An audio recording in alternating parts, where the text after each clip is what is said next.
agree with that 100%. Would you attest that to the fact that when Kyrie and Hayward came back, there was a fighting of power, so to speak?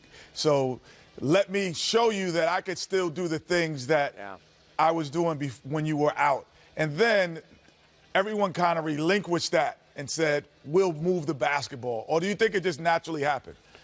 No, I think there was some of that. I think there was really a pecking order struggle a little bit, Kenny. I think a lot of guys were trying to do too much. Like, I had a lot of success last year. The success they had last year was playing off the catch. Now, Kyrie is one of the few guys in the league that can do the 20 dribble and get a great shot off. I mean, he's just so clever with the ball. But everybody, most people in the NBA are quick decision makers. They're catch, drive, catch, shoot, catch, pass. And those guys played that way last year without Kyrie and Hayward. Those guys came back, and I saw guys holding the ball a little bit. Like Jaylen Brown got to play off the catch. And he took that extra dribble, that probing dribble, trying to get his and stuff. So I think you're right, Kenny. I think there was just a lot of guys kind of figuring it out, and it took a while. It just wasn't a lineup change. I think a lot of people had to get comfortable with their role and what they had to do. They are offensively right now playing well. They're getting over 30 assists a game and the ball's popping, which is fun to watch. I love that brand of basketball way more than I do the dribble stuff. You mentioned those 30 assists. The Celtics right now 11-4 when they have at least 30 assists. And I mentioned Boston earlier. You're obviously in Miami looking at the South Beach backdrop in the background, obviously, so we established that. But you know Danny Ainge as well as anybody. Earlier in the week, we hear Jason Tatum come out and say, I trade myself for AD. So I ask you this to say, is there any chance, although the Celtics are playing well, is there any chance there's a knee-jerk reaction or potential for a move to happen as we go towards the All-Star break in the second half of the season? Yeah, I like that Tatum is realistic. He's like, yeah, I trade me for him too. I think they would rather not in Boston. That young group is really good. That young group, they're fun to watch. They have a lot of talent.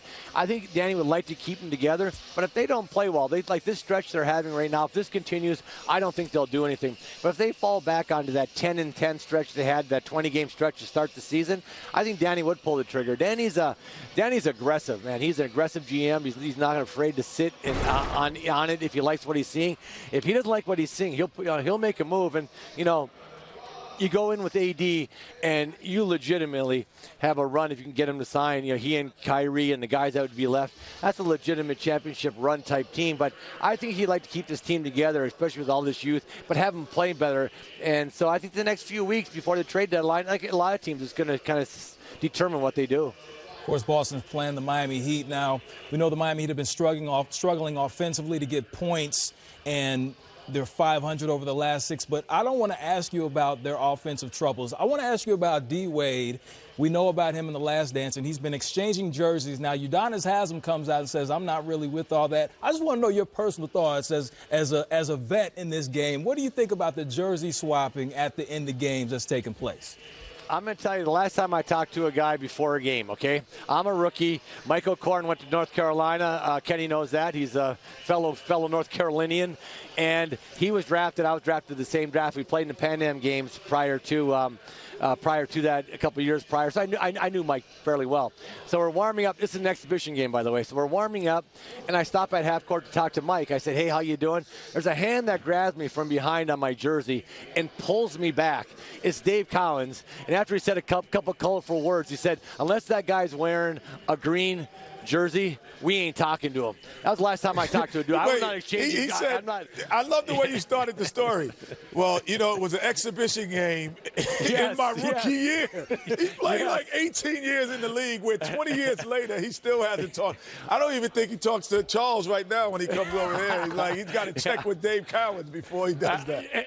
And you know what, Kenny? Dave was the most rugged guy in practice. I was like, I do not want this guy mad at me. I didn't talk to anybody after that. But, that's kind of the way it was back then. You didn't really associate with the other team. But I really give this to Dwyane Wade, which I'm impressed with. He's going out with so much grace. He's helping these young guys. It's hard when you're older in this league, and your mind is sharp. You think you can really play, but your body is just not what it used to be. But he's still able, in short stretches, to really do some impressive things for this Miami Heat. Moving the ball, making the right play late in the game. You see that little turnaround fadeaway, little mini dream shake. And, Kenny, do you remember when he first got in this league, his post-up game? That guy was murdering the box. Remember that little jump hook he had? No question. he was killing it down there in that box. So yeah, I'm Dwyane impressed Wade, how he's going out. You know, with Mac, you know, Dwyane Wade, what he's done for the game, and everyone says, well, we're talking about the GOATs and who's the best of this.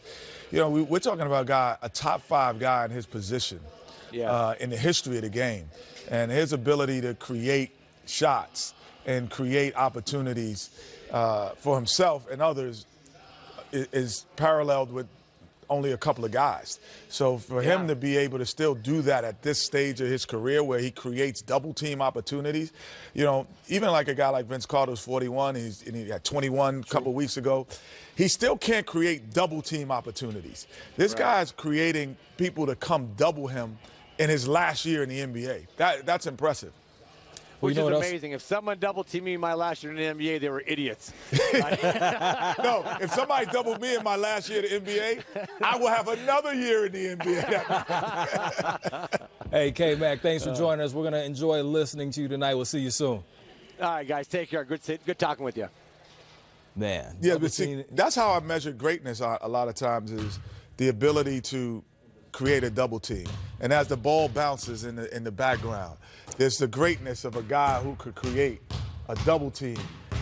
Create a double team and be able to dish and distribute to the best of the best that can shoot from outside and also dominate 2 defenders or 3 if he needed to. That's Shaquille O'Neal, who's on the other side. Exactly, creating double teams. And when he stopped creating double teams, he said, I'm coming over there with Kenny and Charles and Ernie. He's like, I don't want to be part of that. I don't want to be part of that.